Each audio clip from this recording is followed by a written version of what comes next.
Well, welcome in once again, everybody, to another extraordinary edition of the 19th Hole Podcast for Golfers. I'm your host, Dennis Silvers, and it is cold. It is cold. It is windy here in Las Vegas.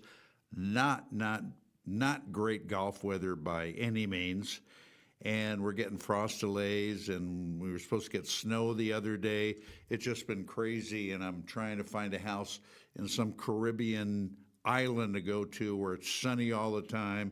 Don't have to worry about frost delays, but you know, that's a whole other issue. Anyway, we got a lot going on in the world of golf right now, and I'm really excited because very soon, the week of the 5th, Super Bowl week, the LIV Tour is in Las Vegas playing their first tournament here at Las Vegas Country Club. We're going to talk a lot about that with a man who's heavily involved with a lot of the players and the PGA Tour. He's been on a number of times. We love having him on because he's a great guest, very knowledgeable. Let me tell you about Larry Klayman. Larry is a longtime practicing attorney at law.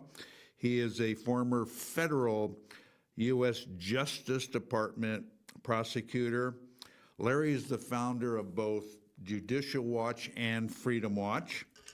And Larry has also been involved in some very publicized litigation involving Barack Obama, for example, the Clintons, and more, which is fascinating on its face. Larry has also authored 3 or 4 books that we'll talk about. I don't have any of them. He has not sent me any. I'm requesting some, and he's also a frequent commentator on both radio and television, and he also hosts his own weekly podcast, which I had the pleasure to be on a couple of weeks ago, and we'll explore that a little bit. So without further ado, let's bring up my friend and a great guest, attorney Larry Klayman, and a lot of people in the studio, and they're going to be clapping for you in just a minute, but anyway, there you go. Larry, thanks for coming on. A lot going on in the world of golf. Let me start off with a couple of things.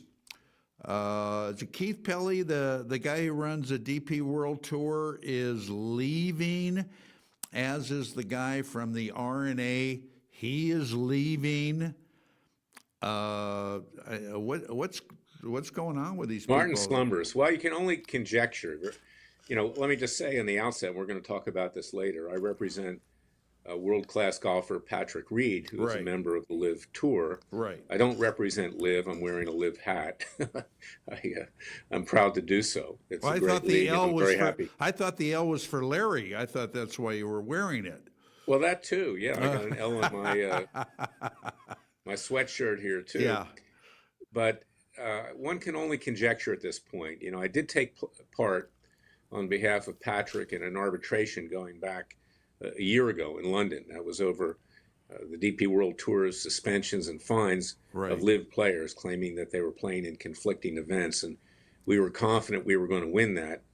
But the 3-judge panel, basically who worked for the DP World Tour in effect, didn't think so. And the matter is still being litigated over there in the United Kingdom. But what's interesting in the context of the so-called framework agreement, this is my own analysis, between LIV and between the PGA Tour and the DP World Tour and these investors, out of Boston, is that I would suspect that what happened with Pelley is that he got nervous that somehow he would be left in the wake of what's going on. Mm-hmm. Somebody offered him a job, to run the sports operation in Toronto, which oversees a number of Canadian hockey teams and the NBA team there. And he took the money and ran. And frankly, in my opinion, it's no great loss because I dealt with Pelley in that hearing. I actually questioned him. And I got to tell you something. I mean, he did a lot of damage to Patrick and the other LIV players with, what he did. And I can't get into the testimony because it's confidential. Yeah. But I don't think it's any great loss to anyone that he's no longer with the DP World Tour. Interesting. Well, it'll be interesting to see who, in fact, becomes his replacement. Larry, I know you've been involved in this thing from day one, but did you ever foresee, and a lot of people ask me, what this has evolved into between the PGA Tour and Monahan, who I think should be gone, and the LIV Tour? And people saying, what's the problem with having another tour, some more competition, giving more options to these guys? And it has just blown up, as you know, because you've been in the forefront of it. Well, first of all, with regard to Monahan, I mean, this may relate to what happened with Pelly, because Pelly was Monahan's little agent. Okay, he was his conduit to do the same thing in Europe that the PGA Tour did here, which was namely restrain trade and competition. Right. Because when LIV came into existence, immediately independent contractors like my client and other LIV players were suspended from the PGA Tour. In fact, you can see John Rahm, who joined LIV just a few weeks ago, he was immediately suspended from playing on the PGA Tour, and presumably from the DP World Tour as well, because the two of them have the strategic alliance agreement. They're a joint venture partnership, and the DP World Tour, which of course is also known as the European Tour, was under the arm of Monahan, and basically they were just following orders. Yeah. So I think Monahan, this may foretell that he may be gone as well, and that Pelly didn't have his little master to rely on anymore at the PGA Tour. But I know that the players, from everything that I've read about the PGA Tour, they want Monahan gone. Yeah, they have no confidence. He some lied to them. There's some scuttlebutt, Larry, going around, if I'm not mistaken, about this independent contractor thing he wants gone away. Yeah, I don't know what they mean. Nobody knows what's going on with so-called negotiations. No one even knows whether there really are negotiations. Yeah. But I do know one thing for sure in my mind, my opinion, and LIV is a tremendous product. It's a great product. It is complementary to the PGA Tour. And the whole intent of the PGA Tour and the DP World Tour was to not have competition. And they admit that. In fact, they're saying, Jay, we'd like to have a merger because we don't want to have competition anymore. Yeah. Well, it's not just whether they agree to some kind of cooperation or joint venture or merger. The antitrust division, of which I'm an alumnus, I actually helped break up AT&T when I was a young lawyer, is going to be looking at this thing. So it's going to be a long time, even if they reach an agreement, that it would ever be approved by the U.S. Department of Justice. And then there's also opposition on Capitol Hill to it with regard to foreign investment. Now, fast forward, before LIV ever filed a case in California against the PGA Tour, some of the players like Phil Mickelson and Taylor Gooch and others, and then LIV joined it, I had filed an antitrust lawsuit in Palm Beach County, Florida. This case is styled Clayman versus the PGA Tour and Jay Monahan. And I had other defendants in there as well. Right. That case is going You filed that on your own behalf, correct? As a golf fan. As a golf fan, right. Right. And if you look at a lot of the publications that are coming out later, they talk about how the golf fan has been harmed by what's been going on in the last few years, and that we're not able to watch the best players compete head to head. Right. And that has the effect because of raising prices, for all events, particularly the PGA Tour, because they stifled competition. Yeah. That's the basis of my case. Now, coming up soon, and I've been fighting for over a year because the lawyers of Tiger Woods, Rory McIlroy, and Davis Love III tried to obstruct discovery. They've lost 3 times in state court, both at the lower level and the appellate level. And Tiger Woods is scheduled to be deposed by me in Palm Beach on January 30th, and Rory McIlroy on February 23rd. I previously deposed Davis Love III. I can't discuss that deposition yet because it's still under seal, but it will come out eventually. And I have reason to believe, based upon what I know, not confidentially or otherwise, but just what's out there, that Tiger Woods was deeply involved in the anti-competitive conduct against LIV, and so was McIlroy, as well as Love. And that's why they are being deposed right up front, because they should be able to provide the roadmap of what was going on Sure. in terms of the anti-competitive conduct. But this is of importance to all golf fans, because we want to see the best players play head to head.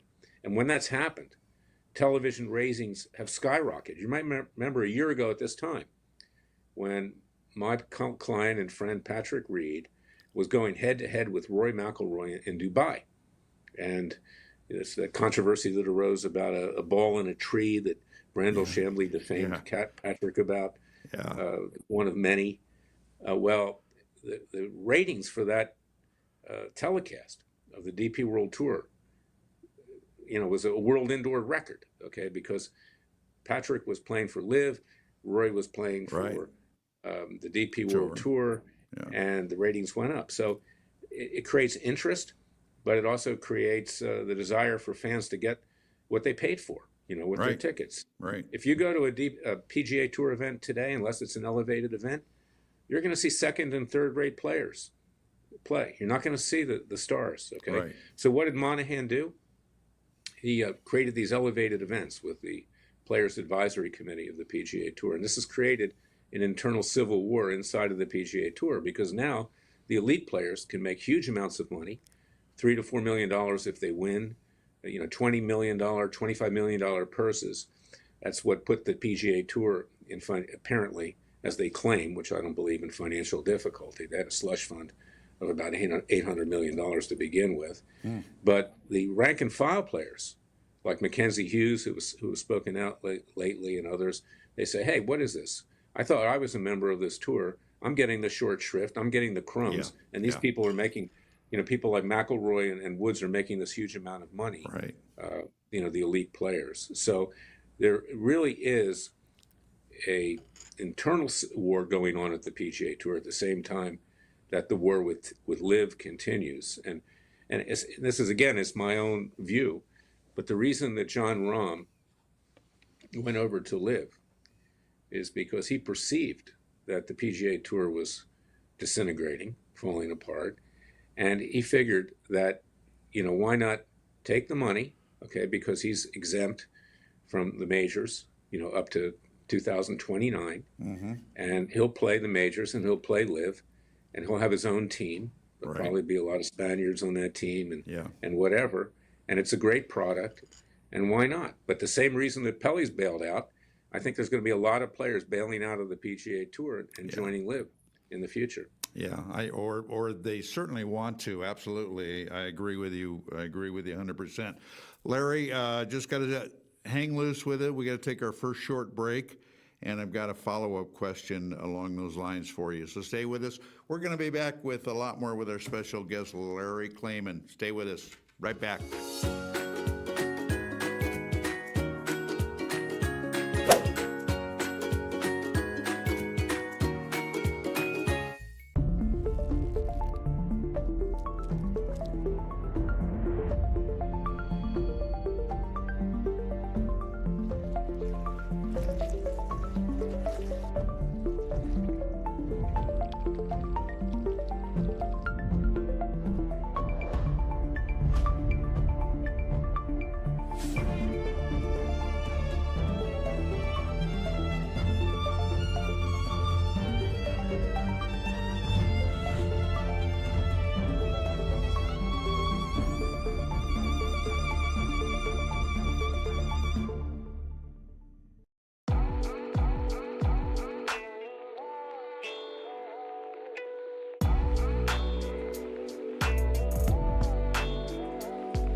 All right, we are back, everybody, with more of the 19th Hole Podcast for Golfers. I'm your host, Dennis Silvers, getting into a great discussion with attorney Larry Klayman, talking about the LIV Tour and the PGA Tour and the World Tour and all sorts of stuff. Larry, from what you know and from what you perceive, your best guess as to when and if some kind of basic agreement is going to be made between the two entities. Well, even if an agreement is made, and I'm increasingly doubtful about that, the very fact that Jon Rahm went over to LIV means that LIV continues in existence, and the Saudi Public Investment Fund wants it to continue in existence. The question is, can the PGA Tour live with competition? Can they live with a rival league, even if it's somehow integrated in a way that LIV will be devoted mostly to worldwide events, to growing the game there? Because most events in LIV are out of the United States in 2024. But I'm very doubtful that anything will come to fruition in terms of implementation. And this is my own opinion. I'm not speaking for LIV until 2026, if it happens at all. Interesting. Because even if they reach an agreement in 2024, the Antitrust Division in the United States, U.S. Department of Justice, the antitrust authorities in Europe, in Great Britain, at the European Union, will be reviewing this agreement. And that takes time. The government is extremely slow and inefficient. So by that time, this is my guess, reasoned guess, is that LIV will become so substantial that it may not even want to integrate with the PGA Tour anymore. And of course, it's been rumored that Jon Rahm, is recruiting players for his team, which he has a Roman name. I forget right now what it is. It's a great name for his team on LIV. And once that happens, that further solidifies LIV. Plus, the fact that Monahan had to fall on his sword and Rory and say, okay, we want to do business with LIV. We want to have a merger, this kind of thing. And even, Rory recently threw in the towel on that because he had to. The fact that they did that, they delegitimized all the defamation against LIV and its players. I have defamation cases that we're going to talk about that too for Patrick, because LIV players were being called takers of blood money, cavorting with terrorists, murderers, every name in the book by, Monahan, PGA Tour and their agents in the golf media, the fake news golf media, like Brandel Chambly, like Eamon Lynch, like Shane Ryan, like Doug Ferguson, the whole lot of them, just these warlocks that were out there trying to destroy LIV by destroying their reputations. But that had the effect of scaring away sponsors. And in fact, it even got so bad that there was a bomb threat in 2023 at Doral. I was on the 16th hole with Patrick and his family, and there was a bomb threat because they'd whipped up so much hatred towards LIV players, and then they used some 9/11 families to do it. They likely funneled money to them to get them to do it. They had commercials running on Fox News. The LIV players were taking blood money. They tried every trick in the book, but now that's delegitimized. So now you're going to see more and more sponsors go to LIV. And once LIV gets that economic security and is able to function without subsidization from the Saudi Public Investment Fund, in my view, why would they even want to merge with the PGA Tour at that point? Interesting. That was a low blow when they did that. And it's ironic, Larry, as you probably know, you got some sponsors that are getting really wobbly about their continued sponsorship for certain PGA Tour events. Most notably right now, Farmers has pulled out of the event at Torrey Pines, and they've been in there for a long time. And you wonder why. It's either they're not getting a return on their investment, or because of all this stuff going on with the PGA Tour and all the drama and all that stuff. What do you make of that? It's the elevated events. They can't afford it. Yeah. And that was expressed recently by Mackenzie Hughes, who's a great golfer, but he's not at the level of McIlroy or Rahm or Scheffler or whatever. And he feels shortchanged because it's hard for these people to get into these events, these, B+ golfers, for lack of a Right. better word. And so American Express bails out, uh, Wells Fargo bails out, now Farmers bailing out, Yeah. Honda bailed out in Florida, the Honda Classic, Mm-hmm.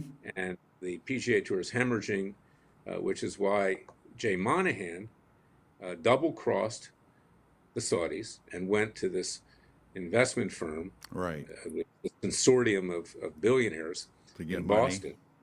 And the Saudis are looking at this and they say, these guys aren't playing fair. I'm not, this is my own interpretation. I don't have any inside knowledge. And they're saying they're not playing fair.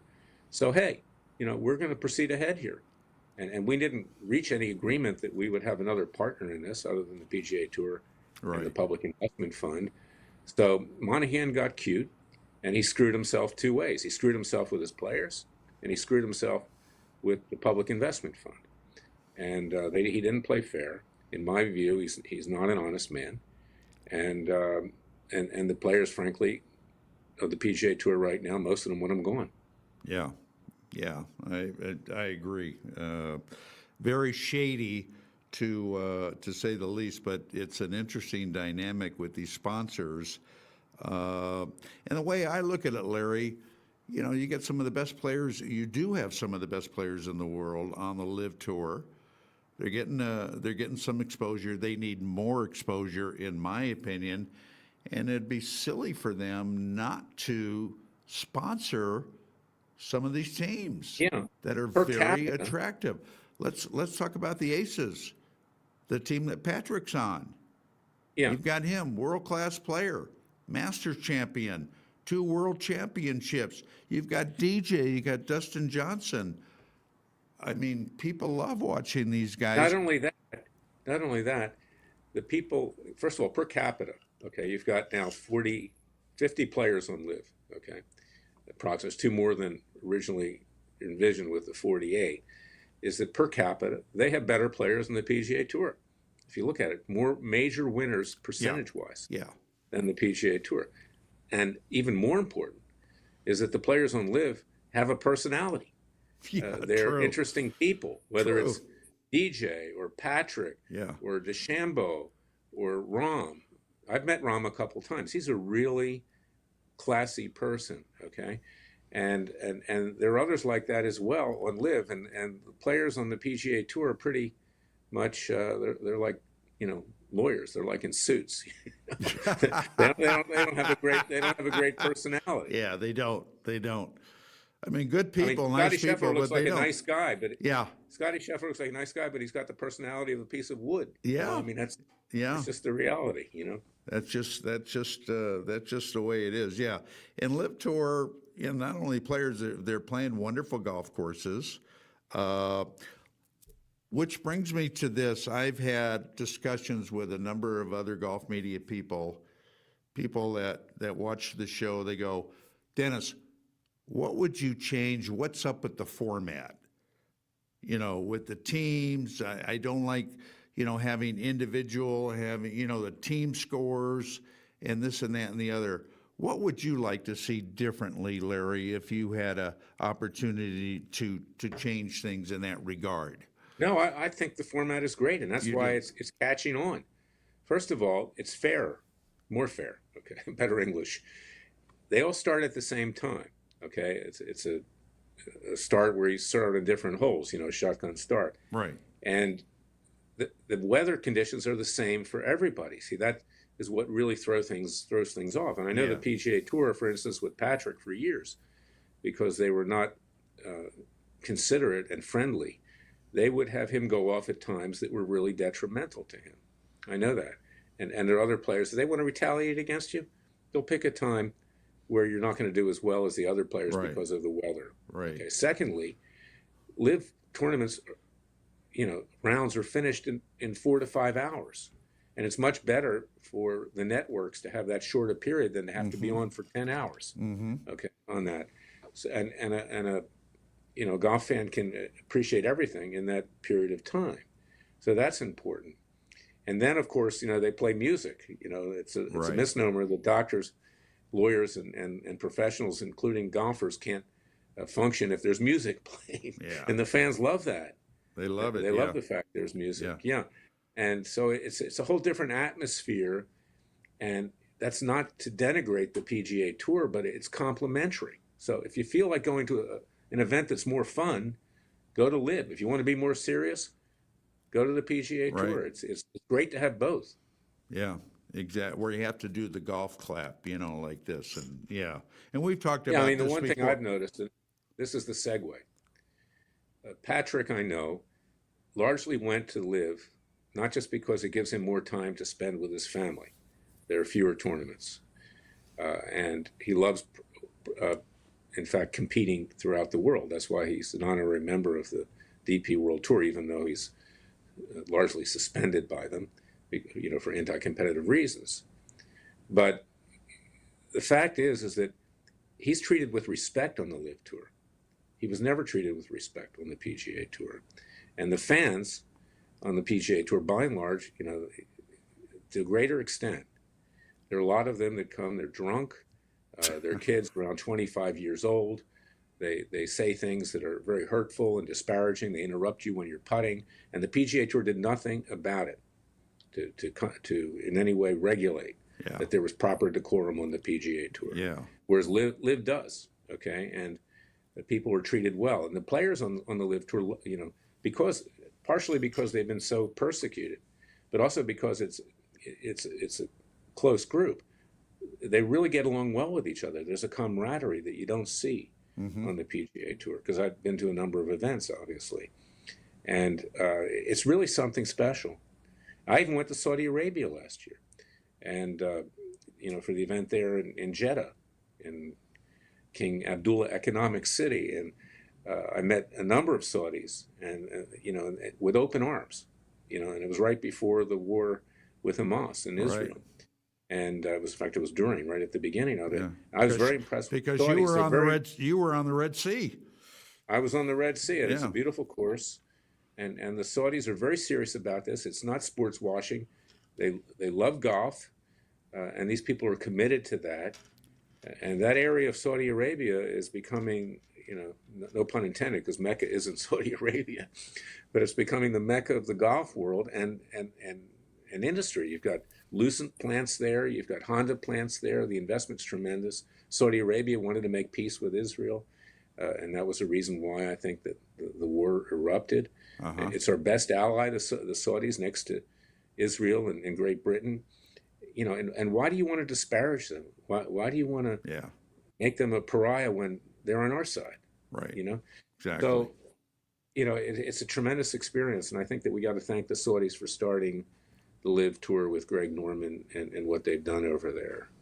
But as you know, Dennis, during the last several years, Patrick has been defamed.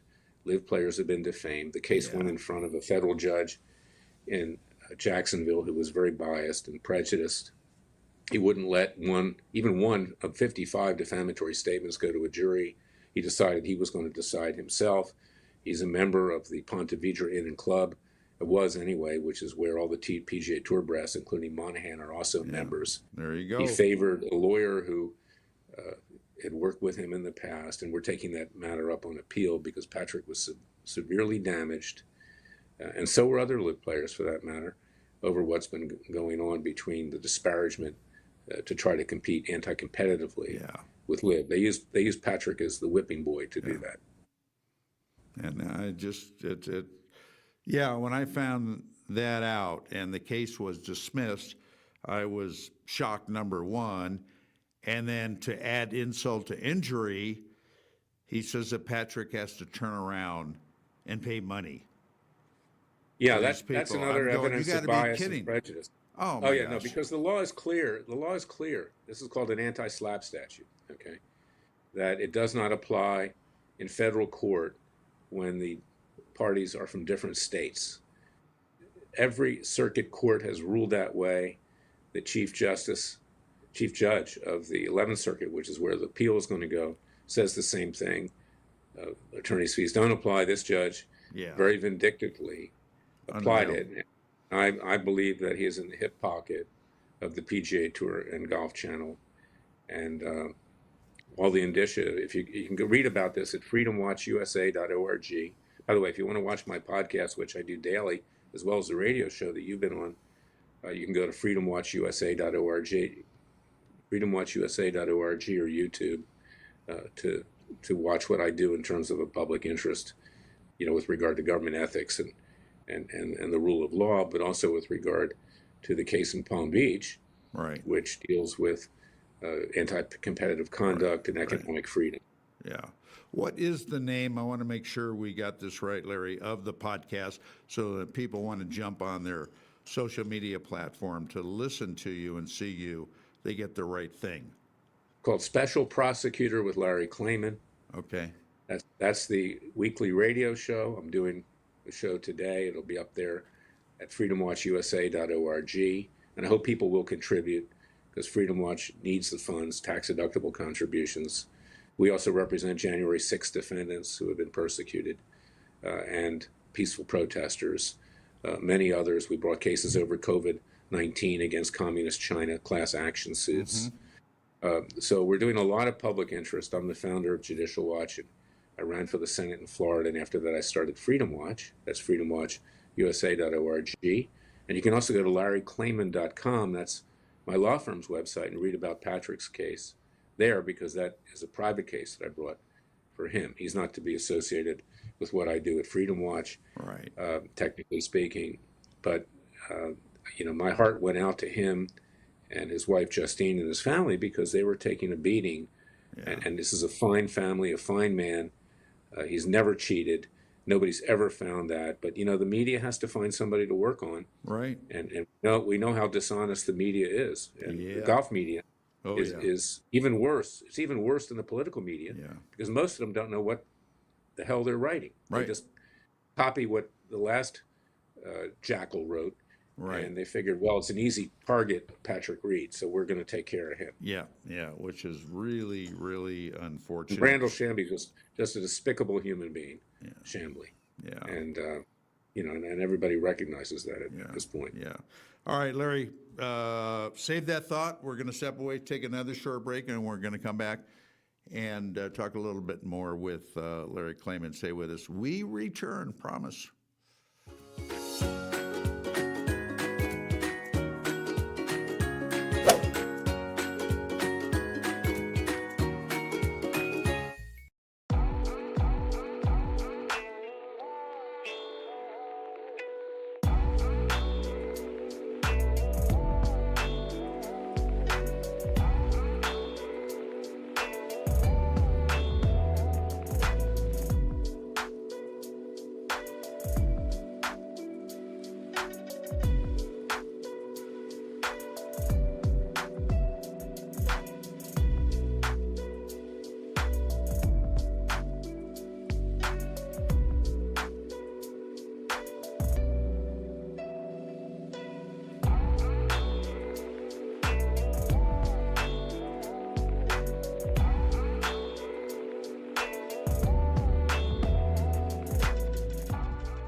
As golfers, we want instant gratification when it comes to a better golf swing and playing better golf. Impossible, you say? Not anymore. Golf Boost Artificial Intelligence, AI, has developed and patented the most advanced swing analysis technology in golf. Simply, the algorithms detect your body position and then analyze your golf swing using their artificial intelligence technology. The AI captures all the relevant data from your swing video and then presents you a personalized lesson. Golf Boost AI is the ultimate swing analysis and virtual instruction system for golfers of all ages and abilities. This sophisticated software takes into consideration your height and build, playing level, and returns the ideal solution for your swing. Bottom line, Golf Boost AI is an incredibly convenient and cost-effective tool for golfers to improve their swing. Go to golfboost.com and check it out. The app is free to download and try. Visit golfboost.com today.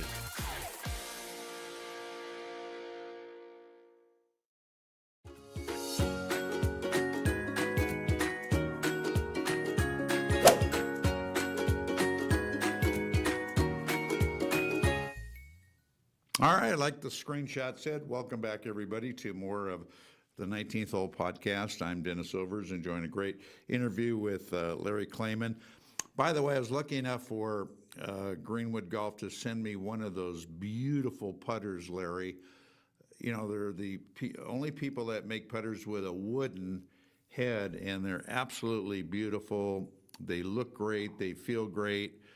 I took it out, made some putts, and I go, greenwoodgolf.com, check them out. They've got a series of them, different price ranges, and they're absolutely Well, super. Dennis, I go up against a lot of lawyers that have wooden heads, I can tell you. Yeah, I bet. In your recent conversations with Patrick, is he excited about coming to Las Vegas? He is. I think who wouldn't be excited about coming to Las Vegas? It's one of my favorite places. Yeah, and after all, he gets a chance to meet me, so that's all he needs. And I'll be there. You know, I represented Clive and Bundy's. I was in Las Vegas a lot. Yeah. And I stayed at the Marriott where you live in Summerlin.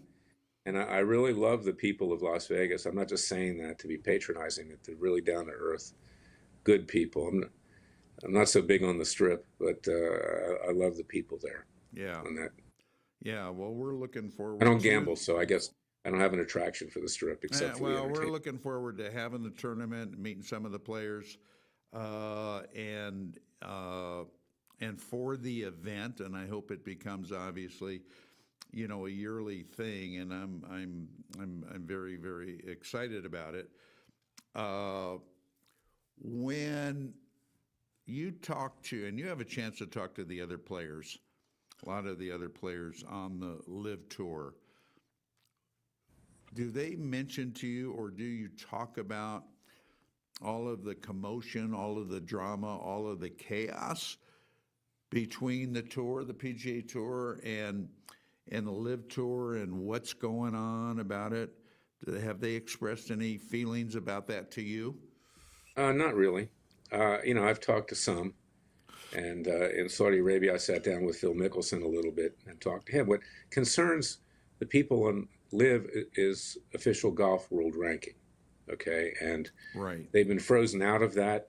I actually had OWGR, as we call it, as a defendant in my lawsuit in Palm Beach. I had the DP World Tour.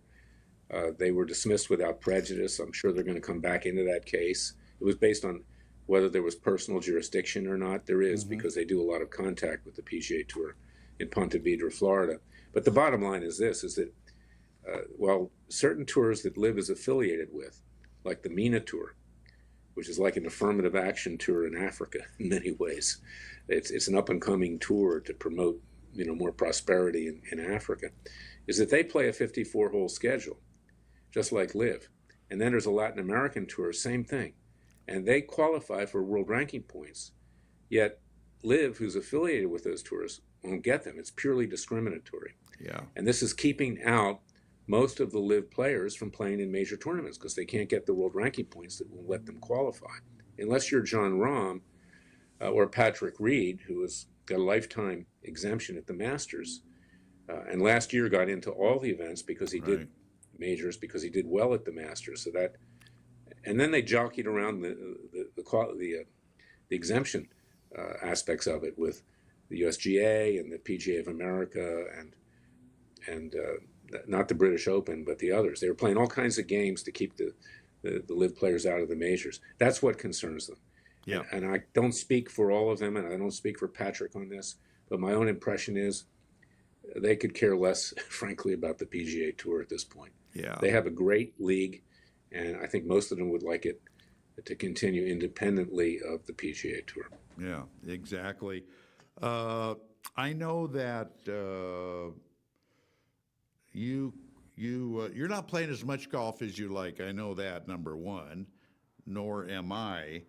And you are also using the same brand of clubs that I'm using, which are absolutely great. What are you using these days? Grindworks. I'm a golf club freak, okay? Not like Bob Parsons at PXG, who I understand used to spend $100,000 a year on clubs before he started his own company. But I've tried them all. I've tried Mizuno, I've tried Miura, who are thought to be, have the softest, forgings. The Japanese, by the way, make the best forgings, much better than is made in Mexico or Thailand or anything else that supplies, Titleist and the others. I got to tell you, these are the greatest clubs I've ever had. They're so soft, they're so responsive, and I have the cavity back, okay, which is the 202. Patrick redesigned them. Right, He designed all of them. which I have. Yeah, and if you look at backs, the grooves are different than on the other clubs because Patrick wanted more spin, and they're closer together. And I recommend grindworksusa.com. And you get Great personal sticks. attention. Yeah. Patrick's wife, who runs Team Reed, is in charge of it, and they have a quick turnaround, and they're really great clubs. Yeah. No, they are type of shaft, type of grip, loft and lie. I mean, you can't beat it for a club manufacturer. So, and we're very happy to run the commercials for Grindworks USA, which is Patrick's clubs. And if you get a chance to play them, you're going to love them, I guarantee you, because I have hit everything, like Larry. What do you expect for the tournament here in Las Vegas? I know you're going to be out, as I am, watching it. What do you expect to come out of it, if anything? Well, it's a huge event. I mean, it really is the first tournament in the United States for 2024. Right. The first one is in Mexico, in Mayakoba. Right. So the fact that you have John Rahm and the rest of them making their debut in Las Vegas, and in Sin City, so to speak. Yeah. I'm joking, of course. Like I said, I love Las Vegas. It's going to be a really big event, and it's going to be Super Bowl weekend. So you're going to have a lot of people there. A lot of people. And they're going to say, well, okay, I came for the Super Bowl, but I'm also going to go to LIV. Yeah. At the same time. Yeah. So I think it's really going to be a huge turnout. And the fact that that's Rahm's first tournament on LIV it's going to go right through the roof. I agree with you. By the way, let me tell you a story with Grindworks. Sure. Okay, so with John Rahm, this was at the BMW in Wentworth, over a year ago, first year of LIV, and I'm with Patrick in the Players Lounge, and he has his clubs there. He was just practicing, and John Rahm comes up and looks at the Grindworks like, "What are these?"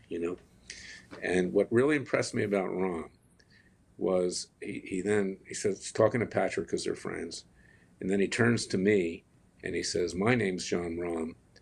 Nice to meet you. How are you?" and holds out his hand. Now, obviously, I knew who John Rahm was, right? Mm-hmm. But he was so polite and so soft-spoken. I've had some contact with him since. He's really a very classy person. And, he himself, when he signed with LIV, has been disparaged, for the last several weeks. And he never was against LIV. But yet they're claiming that, he's a hypocrite. He went there, jump ship, whatever. Yeah, right. He's got 2 young kids. He wants to spend time with his kids as well. Yeah, absolutely. And you can't blame him. It's a perfectly legitimate reason. And I look forward to hopefully talking to him and seeing him play. And I think it's a real boost for LIV. You get somebody of that ilk to go over to LIV, and a lot of people are saying, well, yeah, if John Rahm goes over to LIV, there's a problem going on with the PGA Tour. Which is true. And look at the pettiness, okay, as well. Is that Scotty Scheffler's a great player. Nothing takes anything away from him. He won 2 tournaments last year. Mm-hmm. He had very good statistics. Mm-hmm. But he didn't win 4 tournaments in the Masters like John Rahm. Right. Yet he gets Player of the Year, and John Rahm gets the shaft. Okay, and those were the players on the PGA Tour, and it tells you, the politics that are involved here. Exactly. But everybody knows who the number 1 player on the PGA Tour was last year. It was John Rahm. Yeah, and he was a little vocal about it. He came out and said something about it, and I think rightfully so. To kind of air his grievance and stuff. But I am really looking forward not only to seeing these guys play and get over to country club, but also you coming out, and it's going to be a lot of fun. Anyway, Larry, I know Yeah, you we got got to play around the golf too. I haven't, like I said, I haven't played that Yeah. much. So you and I got to play around. I used to be pretty good when I was in college, but hurt my back in later life, and so I'm Well, hopefully handicapped. the weather is going to Right. cooperate. Yeah. Like I say, it's been freezing here, and hopefully the weather will permit us to do that, because I would like that. I would like that also. But anyway, I know you got a lot of stuff to do. Thanks so much for coming on and spending the time with us, and I'm looking forward to seeing you and talking with you again very soon, and we appreciate it. Well, thank you, Dennis. You're a good friend to me and also to Patrick and to LIV Golf, I know. So I look forward to appreciate seeing you that. there. Hopefully we'll arrange for some interviews for you to be able Absolutely. to Yeah, do that. that'd be great. And we'll make something, special happen. That would be great. That would be great. Anyway, Larry Klayman, everybody, good attorney, good guy. He's fighting for a lot of good stuff. Anyway, we will take our last break of the show, and we are putting in our golf minute for you as well. So take a look at this, everybody.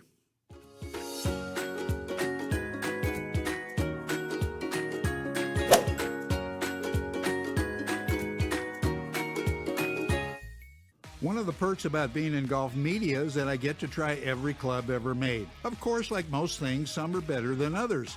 I'm here to tell you that I have found unquestionably the absolute best performing set of irons I have ever played, and my scores show it. Let me introduce you to Grindworks, custom fitted irons that are made to fit your game. Grindworks offers players 3 different styles of irons. You can choose muscleback irons, cavity back irons, and even blades, along with some awesome wedges. And when you purchase your clubs, Grindworks lets you choose the type of shaft you want, the type grip you prefer, and even will adjust the loft and lie of your clubs if needed. That's unheard of. So what are you waiting for? Feel the power and experience and performance of these amazing clubs. Simply go to grindworksusa.com or call 281-651-4046 to order. Trust me, your handicap will love you for it. Hi, I'm Dennis Silvers here for 8 News Now, and I'm here with longtime teaching professional Tom Mutzler. We're at Eagle Crest Golf Club in Sun City, Summerlin. And Tom, I think a major problem with most amateur players is alignment and direction. You're absolutely right, Dennis. It's almost impossible for me to aim this club face accurately at a target that's 100, 150, 200 yards down the range. So what I have to do is find an intermediate target, something a foot to 2 or 3 feet in front of me, that's on the line that I want to start my golf shot. I've cheated here and put a pebble out here and, along my target line. But I'm going to walk in looking at that intermediate target, aim my club face first, and then step in to take my stance. And now I'm ready to make my swing. Tom, thanks. That was great advice. I know that's going to help a lot of our viewers become better players. For the Golf Minute, I'm Dennis Silvers. We'll see you all back next time.